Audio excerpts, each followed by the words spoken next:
شادی میں ہر جگہ رب کریم نے حق مہر کے معاملات طے فرمائے ہیں۔ حضرت موسیٰ علیہ السلام کی جو شادی ہوئی ہے نا، سیدہ صفورہ رضی اللہ تعالی عنہ حضرت موسیٰ علیہ السلام کی اہلیہ ہے۔ حضرت صفورہ بنت شعیب، حضرت شعیب علیہ السلام وقت کے پیغمبر کی بیٹی ہیں۔ حضرت موسیٰ علیہ السلام کی بیوی کا نام سیدہ صفورہ ہے۔ فقال لأہلہم کثوا انی آنست نارا، جیسے قرآن میں ہے نا کہ اپنے گھر والوں کا آپ یہاں ٹھہرو میں وہاں سے آگ لاتا ہوں، وہ آگ نہیں تھی، رب کی تجلی تھی، تو حضرت صفورہ ہیں۔ حضرت موسیٰ علیہ السلام کے بارے میں نے پڑھا ہے، ایک کرسچن سے ہماری ایک مرتبہ گفتگو ہوئی، تو اس دنوں میں نے تورات، انجیل، اس زمانے کے جو نسخے ان کے پاس ہیں، اب تو تبدیل شدہ ہیں، لیکن وہ گفتگو میں پڑھ کے سمجھانے ہوتے ہیں تو علم مناظرہ میں مجبوری میں پڑھنے پڑتے ہیں۔ میں نے وہاں سے حالات تلاش کیے تھے، وہاں سے ایک دو عنوانات ملے کہ حضرت موسیٰ علیہ السلام کی والدہ کا نام غالباً حضرت یوحانز ہے، اور ان کی نانی جان کا نام حضرت یوکابد ہے، اور ایک وہ خاتون جس کے بارے میں پوچھا جاتا ہے جس کا والد نبی، بیٹا نبی، خامد نبی، بھائی نبی، وہ سیدہ لیہ ہیں۔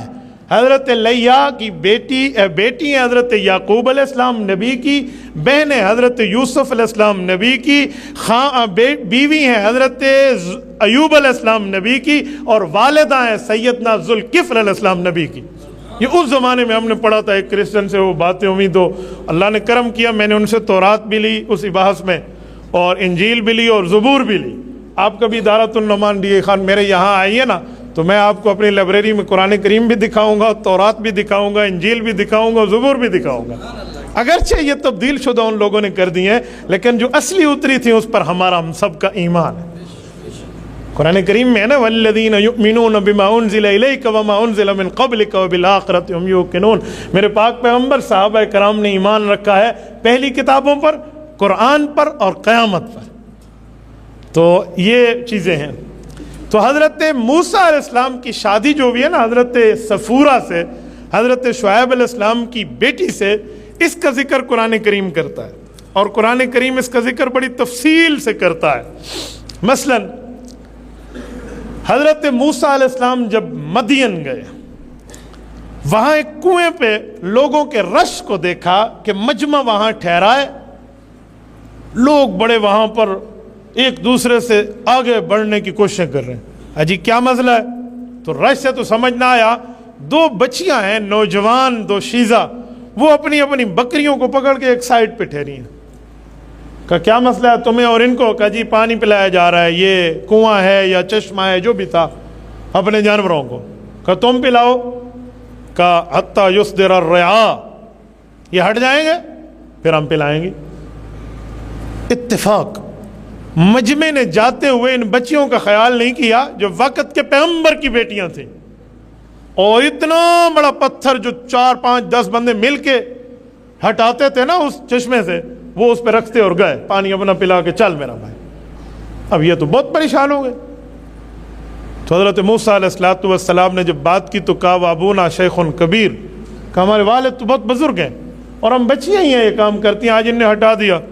تو حضرت موسیٰ علیہ السلام کو رب نے طاقت دی تھی، وقت کے پیغمبر کی طاقت، اور حضرت موسیٰ علیہ السلام کا تو نام ہی کافی ہے۔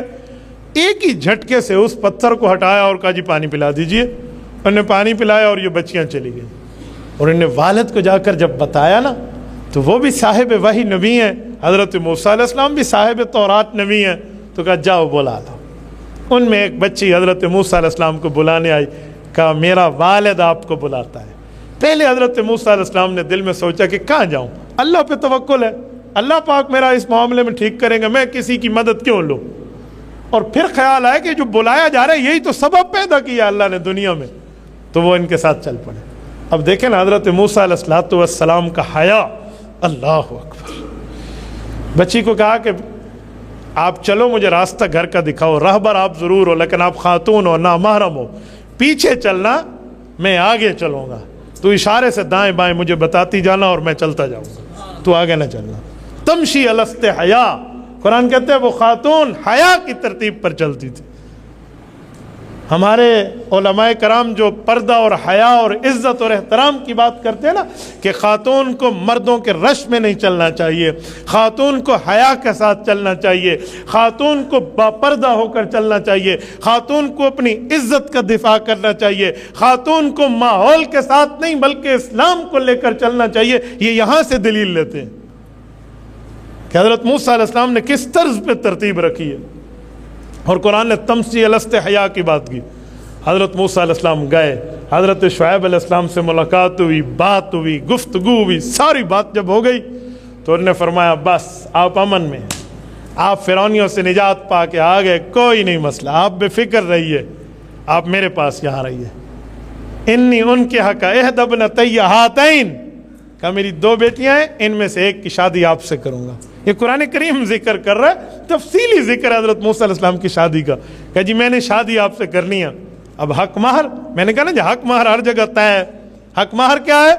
تو فرمایا حق مہر کی بات ہم طے کرتے ہیں۔ کیا یہ میری بکریاں ہیں، اس کی خدمت آپ کے ذمے ہے۔ کتنا عرصہ؟ کہا جی 8 سال۔ فَإِنْ أَتْمَمْتَ عَشْرًا فَمِنْ عِنْدِكَ، 10 سال پورا کر دے تو، یعنی 8 طے ہے، 10 کا اختیار ہے، ایک کمپلسری ہے اور ایک الیکٹیو ہے، آپ کی مرضی ہے وہ کریں یا نہ کریں۔ لیکن حضرت موسیٰ علیہ السلام نے 10 سال ترتیب پوری کی، ٹھیک ہے، اور آخر میں نکاح ہوا، شادی ہوئی، اپنی بیوی کو لے کر چلے ہیں کہ کوہ طور پہ جا کر اعلان نبوت مل گیا ہے۔ یہ حضرت موسیٰ علیہ السلام کی شادی کا ذکر ہے۔ میری بات کا مطلب جہاں قرآن کریم نے شادی کی بات کی، حق